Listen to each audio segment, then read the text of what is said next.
Hello to the chicos and the chicas. Today we are going to open up the back rank. This sounds like the lamest, the most mundane topic I could have come up with, and yet I guarantee you that there is a lesson packed in this video that will be extremely useful to the vast majority of viewers, especially on lower levels. So once again, the topic will be how to open up your back rank, and there is a lot more to this topic than what meets the eye. So let's jump right into it, and we are going to kick off with a game played by none other than Anatoly Karpov, and his opponent is also a quite high profile customer, being Mark Taimanov. We are joining the game in the middle game.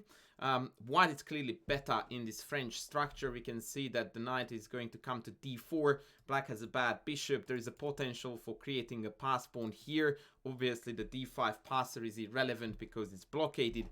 White is doing really well, as you would expect from Karpov. Let's see how the middle game proceeds. Knight f3, queen e3, rook c8, rook c5. Doubling up, all fine and dandy. a5, rook c1, a4, knight d4 in, as per discussed earlier. Knight a5, tuck, tuck. He secures the pawn on b2 by playing b3. It also denies the knight to go to c4. A typical image of a Karpov game, by the way. Everything is perfectly protected. All pieces are safe, and white is ready now to begin the next phase of the game. Now, this is typically a moment when a lot of players would go like, well, all of my pieces are well placed, so I might as well just create a luft for my king, and I'm gonna play h3, and we will be totally fine no matter what black does. I'm going to double up on the c, penetrate, win the endgame, yada yada yada. And I do see this an awful lot in my students' games, and when they do this, I almost immediately jump on it and go like, mate, why don't you go h4? And there is an utter confusion on their face, like, why would I go to h4? And there is utter confusion on my face going like, why would you not go to h4? And so there is this to and fro of who is going nuts here. And of course, you should go to h4 because the primary objective of the move, rather I should say the primary objective of lifting the h-pawn to begin with, is to create a luft for the king. So it makes no difference whatsoever whether you put it to h3 or h4. The primary objective of covering, or rather giving an extra square for the king, is done dusted. So from here on out, your only relevant comparison is that what does one do that the other doesn't when it comes to comparing h3 to h4. And of course, h4 gives you fantastic opportunities here to pressure with h5, h6. Also allows your knight to be protected on g5. The benefits are virtually unlimited, and there is zero downside. Usually the counter argument is that it weakens the king, as if, hello, like what king? How is this king weaker as a result of h4 versus h3? That's total nonsense. And look how this game goes because of h4 is played instead of h3. Check this out. h6. By the way, the matching countermeasure also opening up the back rank. g4. And lo and behold, we have an entirely new section of the board where we can begin a deadly attack. None of this would exist if we had played h3, h6. It just wouldn't even occur to anyone here to play g4, and frankly, it wouldn't even very much be in the spirit of the position. But h4, h6, come baby, let's do this. And again, the argument of, oh, it weakens this king. Really? Let's have a look at whose king is gonna get in trouble here. Queen b7, h5. Gaining more space, again the benefit of the h-pawn, and preparing g5 takes, queen takes followed by h6. Whose king is getting nervous here? Knight c6, g5.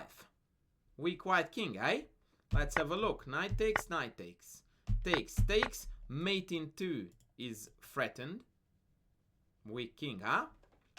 King h7, rook c3. Mate attack. Absolutely brilliant played by Karpov. Queen b4, mate attack. Mate attack. Takes, takes, takes. Back to c1. This move is to deny queen b1 check and to prepare for the coup de grace with knight g5, which did come right now. And here is the mate with queen g5. Queen g6 is unstoppable. They play check. But even now, after any black move, check takes is a marvelous mate. Delivered by the pawn. By the way, that we didn't put to h3, but to h4. An absolute world of a difference that came from the tiniest looking really the difference in terms of how far you push the pawn. This would have led to a very dull and mundane position where white is still winning for the record, but that would have had to be an endgame grind, opposed to utilizing the more space, the apparent lack of black pieces around the black king, and just go for an attack like crazy, and turning an otherwise defensive safety caution into an aggressive idea. And that is a really, really cool way to think about h4, that it offers you so much more than just a luft for your king. Let's have a look at our next example, which is going to be, I'll show you this from the beginning. Korchnoi, I need to cheat now. Who did you do this against? Kudrin. Korchnoi Kudrin. Very, very good players. And the opening, a very unassuming Queen's Indian. And I'm going to zip through the opening as quick as possible because that's not really our main point. So we get into this very regular setup where black is hoping to play c5 at one point, but even upon playing c5, equalizing is not guaranteed by any means. h6, and once again, we have got the crucial point in the game where it's not so easy to immediately find a move that improves white's position, having put all pieces on perfect squares.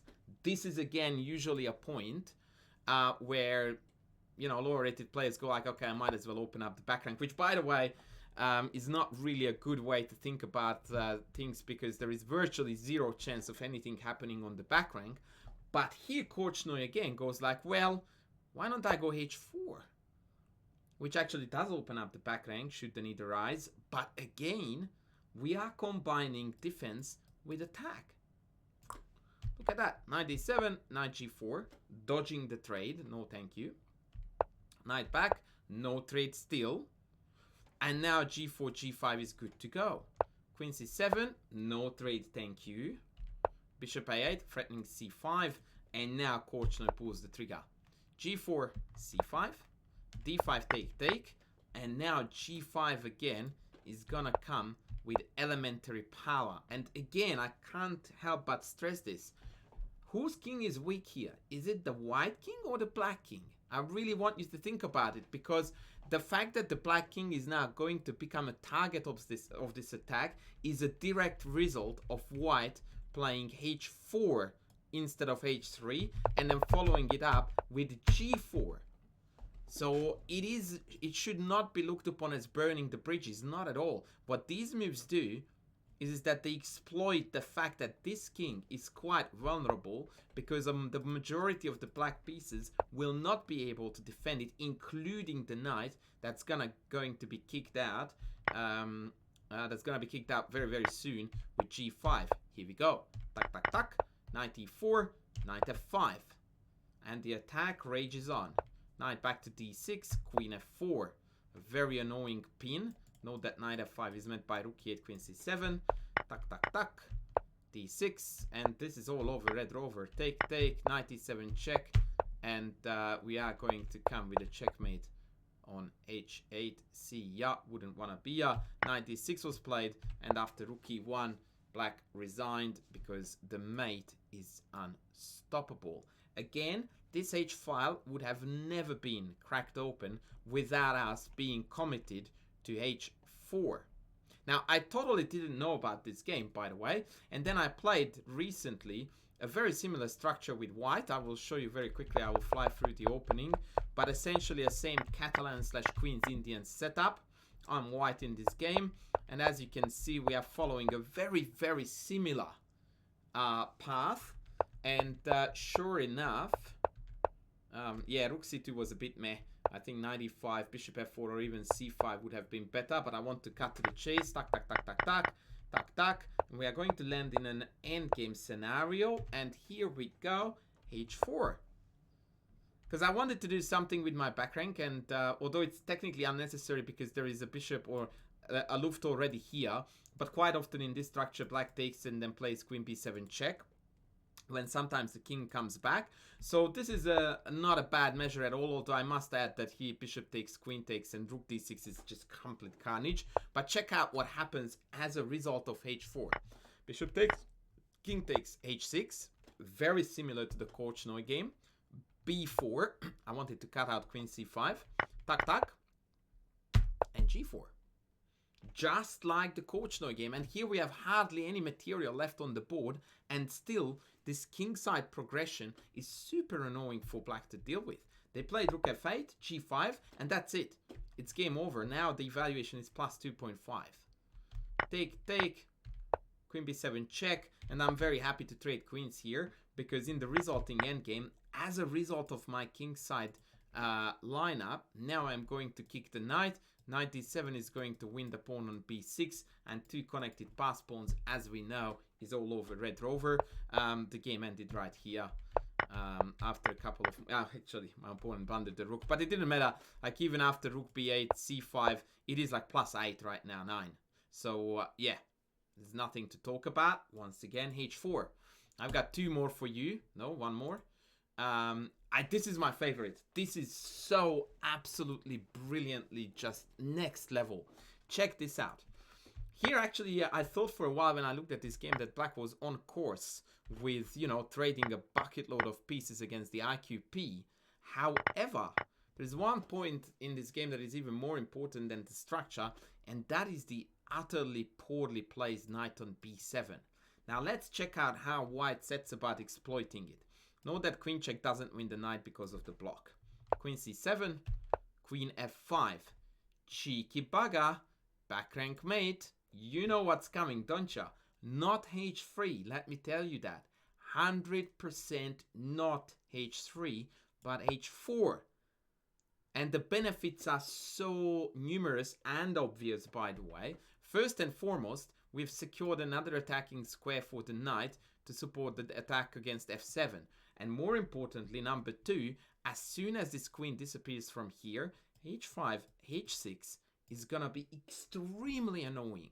Let me show you exactly how. Queen d5, knight e5, mate, into threat. Knight d8 forced, knight d7, threatening the knight, threatening the queen. Terrible spot to be in for black. Poor bugger had to play queen a8, h5. Imagine right here. Imagine what would you do, excuse me, for white if we had played h3 earlier on in this position. Right? Like, you have nothing here in comparison. Absolutely nothing. With h4, thank you. I'm coming with h5, h6, queen e5, mate. So much extra oomph in your position just as a minor tweak in one decision. They had to take it.